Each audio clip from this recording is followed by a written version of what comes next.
क्या आप जानते हैं भारत में एक ऐसा स्थान है जहां भगवान का चक्र गिरा था। जी हाँ, और वह जगह आज भी पवित्र मानी जाती है। यह है चक्र तीर्थम और एक रहस्यमयी और दिव्य स्थल है।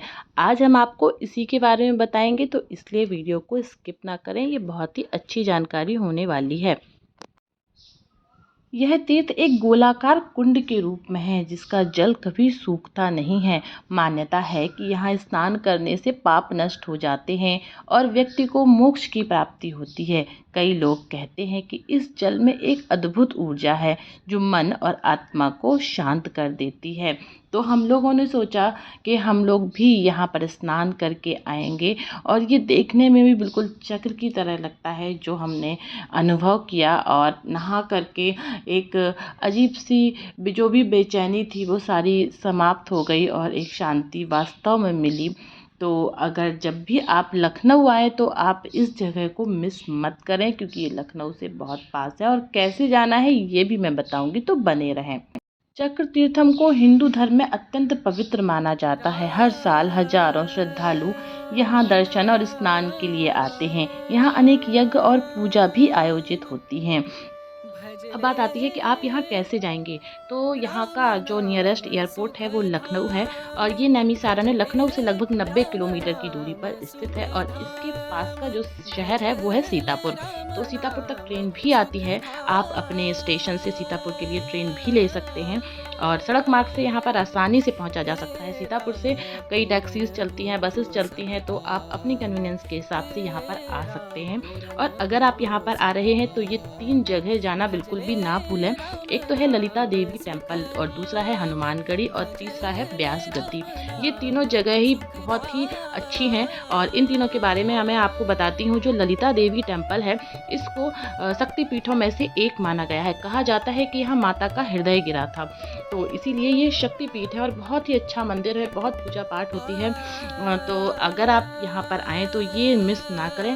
तो ये वाला मंदिर आप ज़रूर जाएं। और दूसरा हनुमानगढ़ी, कहते हैं कि यूपी में जो भी हनुमान जी के ये 3 मंदिर हैं। एक तो है इलाहाबाद में लेटे हुए हनुमान जी हैं, और यहाँ पर है खड़े हनुमान जी। यहाँ पर बैठे हनुमान जी की नहीं पूजा होती है, बैठे वाले हनुमान जी की पूजा होती है अयोध्या में। और तीसरे हनुमान जी ये हैं जो बिल्कुल खड़े हुए हैं। तो इन तीनों के दर्शन करना बहुत ही ज़रूरी होता है, अगर आपको पता है तो। और इसकी मैं एक लॉन्ग वीडियो बनाऊंगी इन तीनों हनुमान जी की। तो ये आपको दर्शन होंगे हनुमानगढ़ी नैमिषारण्य में, जो खड़े हैं हनुमान जी, और उनकी वैसे ही पूजा होती है। और तीसरा है ब्यास गद्दी, जहाँ वेदों को लिखा गया था, जहाँ पर बैठ के। तो इन तीनों के दर्शन करना बिल्कुल भी न भूलें। चक्र तीर्थम केवल ये एक तीर्थ नहीं है, बल्कि ये आस्था और शांति का केंद्र है। यह स्थान हर श्रद्धालु को आध्यात्मिक ऊर्जा और सुकून प्रदान करता है।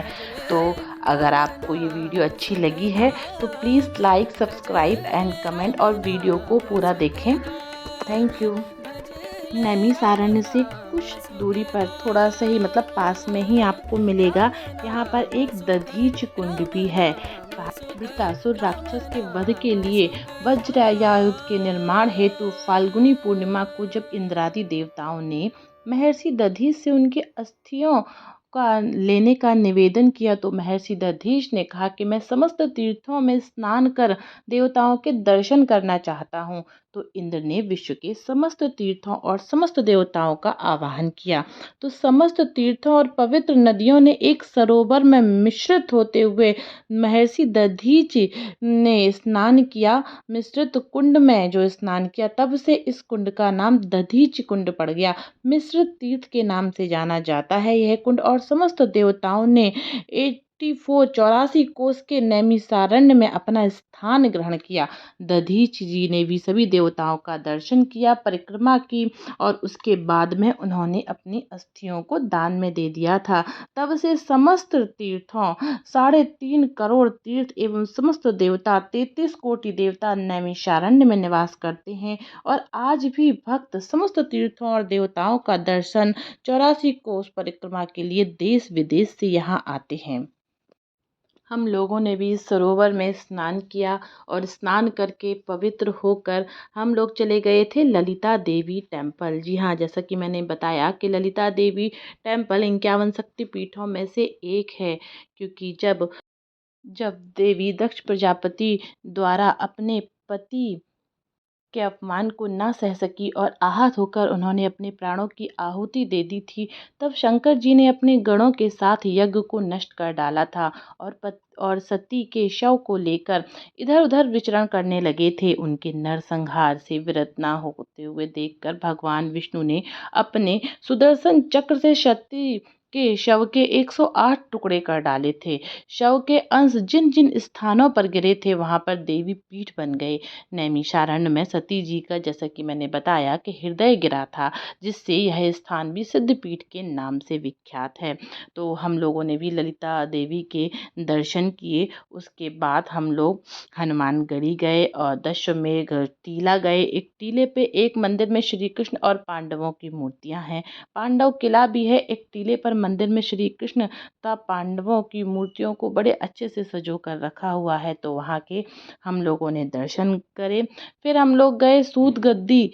एक मंदिर में सूत जी की गद्दी है। यहाँ पर बैठकर सूत जी ने शौनक आदि 88,000 ऋषियों को श्रीमद् भागवत महापुराण की कथा सुनाई थी। वहीं राधा कृष्ण तथा बलराम जी का मंदिर भी है।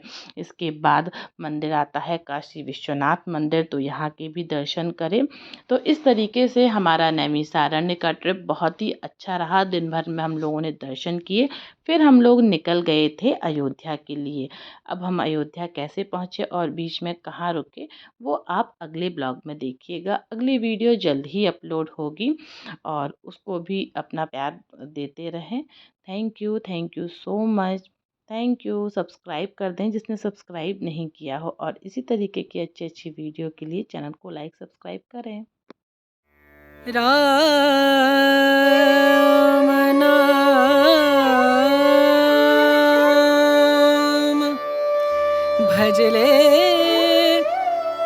राम नाम सुखधाम भजले, राम नाम सुखधाम भजले, राम नाम सुखधाम।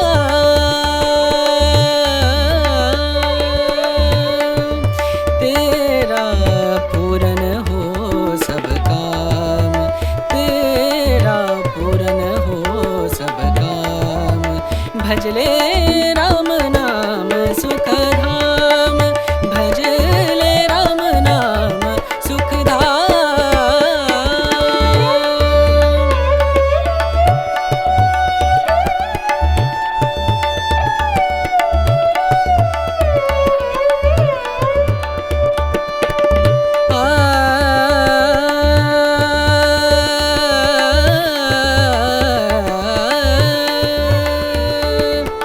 संत समागम, संत समागम, संत समागम, संत समागम करे निरंतर, संत समागम करे निरंतर, जग से हो